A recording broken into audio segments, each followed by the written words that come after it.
David Moyes at full time, making the point, Chris, I think entirely fairly, that the ball, well, I say clearly out because VAR isn't going to measure that, which is understandable.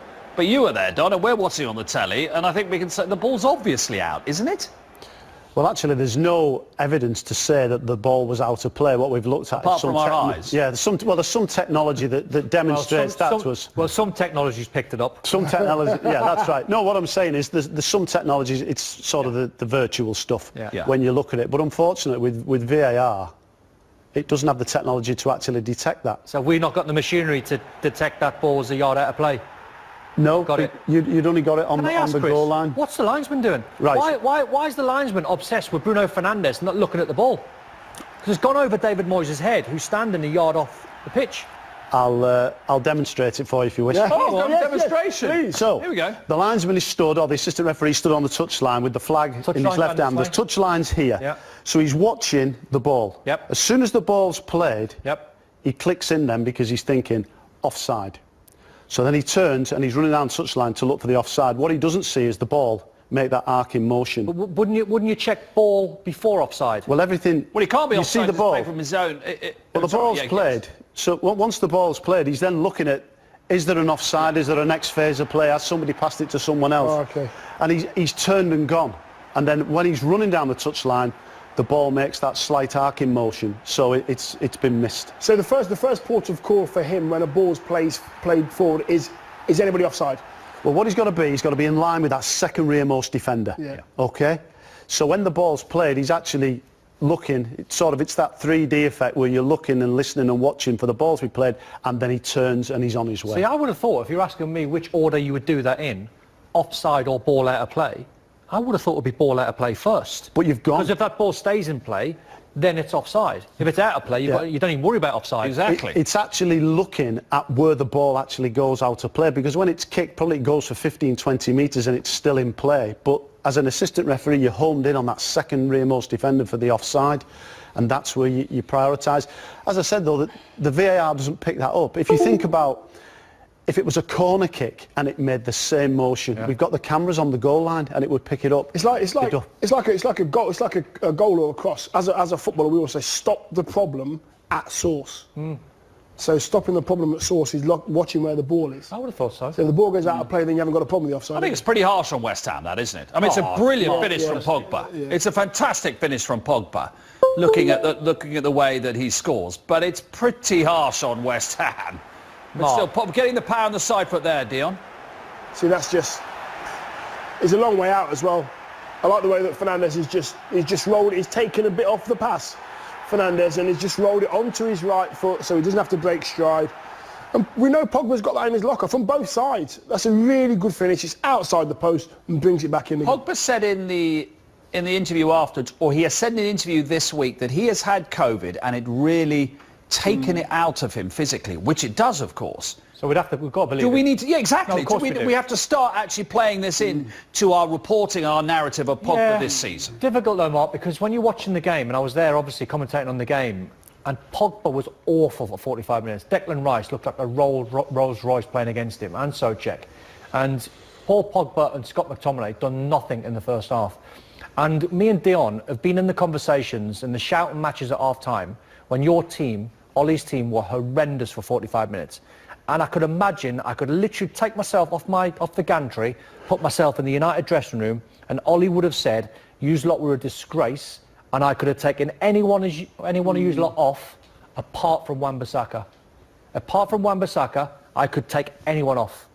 And he took Cavani off, and he took Van der Beek off. It could have been anyone. Pogba, I thought, was lucky, because he would have been, I would have thought, in the conversation to be taken off, because he didn't have an impact.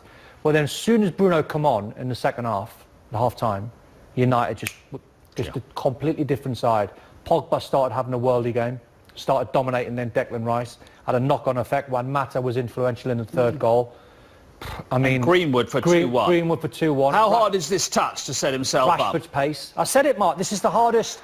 If you put Dion in this situation, or any top-class striker, and that ball is whipped in with pace, half a yard behind you, and you've got to take a first touch that's going to set you for your second strike, it's the hardest skill in football.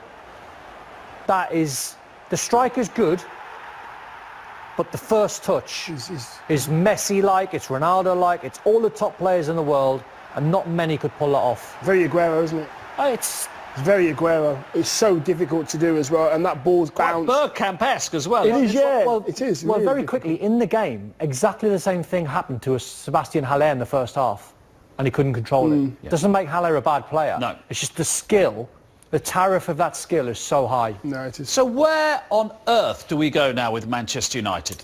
This season, they have won 5 in a row away from home, 9 overall going back to the end of last season. Look where they are in the league. By the way, of those 5 in a row they've won away, they've conceded the first goal every single time. If they beat Man City this weekend in the derby, they're in the title race. This is madness. They're not in the title race. They have to be. They have to be. They have to be at the moment. They can't, because West Ham battered them for 45 minutes. Yeah, but Southampton battered them for 45 Well, they minutes. have to be in the conversation.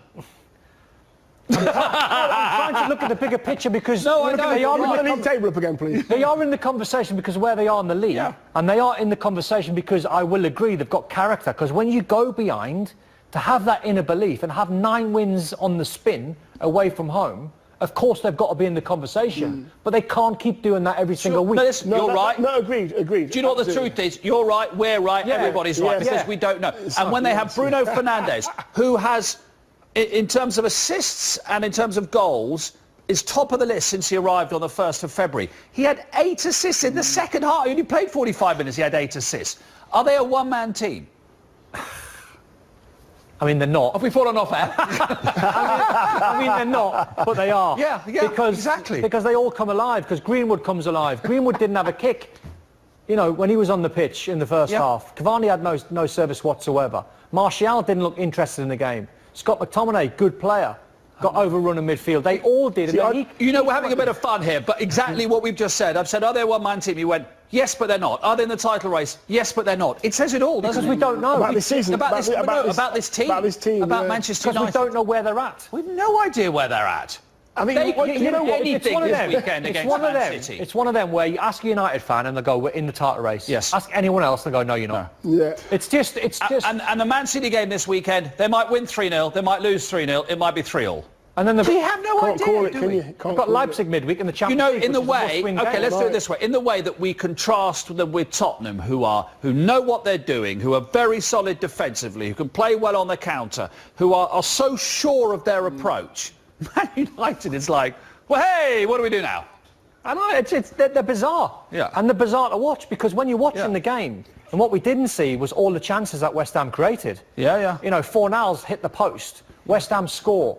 Jared Bowen misses a chance. Second half, That would have Jared been, Bowen misses even a bigger chance. For 2-0, yeah. It could have been, I wouldn't say 4, but it could have been 2 or 3 easy. Yeah. Then all of a sudden, Bruno comes on, click into gear. Yeah. Brilliant. I think the other Manchester United players have to have Bruno playing because they change their game when he's on the pitch. Well, Ollie, to be fair to him, before the game, he had Bruno and Rashford both carrying knocks. So he couldn't start them because he wanted to rest them for the Leipzig game in the Champions League. He was forced to bring them on. And they'll have to play them against Leipzig, and if they're fit, and they'll have to play them against City. So they're a two-man team. Two-man team. Listen, they are brilliant to watch because you have no idea what's going to happen. Absolutely. Not very good for your heart. Not if you're a fan. Not if you're a real fan. About his old club Everton, and of course the North London derby, which was brilliant, wasn't it, as well. I want to ask you about your old side, Manchester United. It seems that Bruno Fernandes has got them out of jail again. In fact, well, all the substitutes really, because it was a tale of the second half at the London Stadium, wasn't it?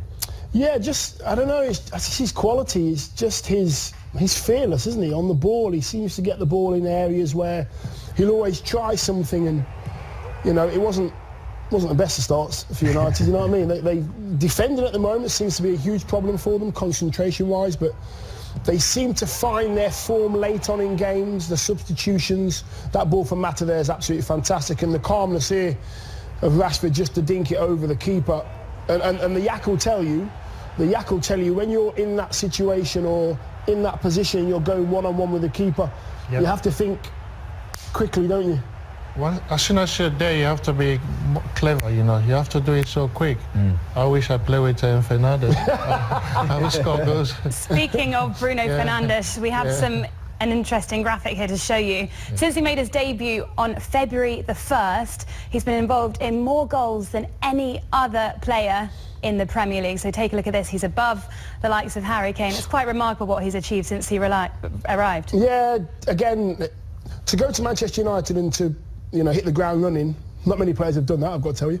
But yes, look at him. I mean, look at him. He's taken charge. And other players in that Man United squad have actually had to pick their game up as well, because he's taken them to a new level. And yeah, he needs to do it all the time. That's the thing. Yeah, but when you look at the way they play now, without this guy, I don't think United will be where they are today. Yeah. Because he's so clever, you know. It's like, he's a leader. He don't speak too much, but you can see the way he plays, you know. He wants to win. He's a different kind of leader, isn't he? Yeah, different kind of leaders. We got some players who've been there in the dressing room.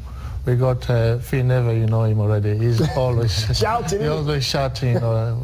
This guy is not like that, but in the pitch, it's something different. Yeah, what have you made of Manchester United then? Because look, I don't know how much you've been following their games recently, but you know, there's a section of the fans who 1 minute are all for Ole Gunnar Solskjaer, and the next minute they're not so sure. But their away record is absolutely astonishing. Look at this: 9 wins on the trot away from home.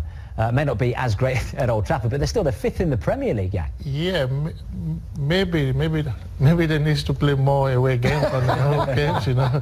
But you have to give credit to those boys, you know. From one nil down or 2, you know, they always fight back and win the games. But the boys, the desire is there. When you play for a club like Man U, you have to give everything. Every game, everyone expects them to win. Yeah.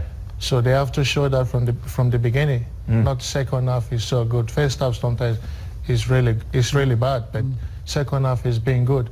They have to think about it. They have to speak to themselves as a player. You've been there before, you know, as a player, but sometimes you don't get away with this. Now,